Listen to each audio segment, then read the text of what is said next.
یادم کنید تا یادتان کنم و شکرگزارم باشید و ناسپاسی مکنید.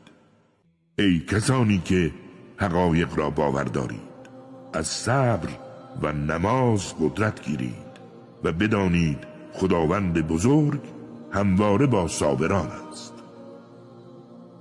و کسی را که در راه خدا کشته شده است مرده نخوانید، زیرا آنها زنده حقیقی اند و شما شعور درکش را ندارید.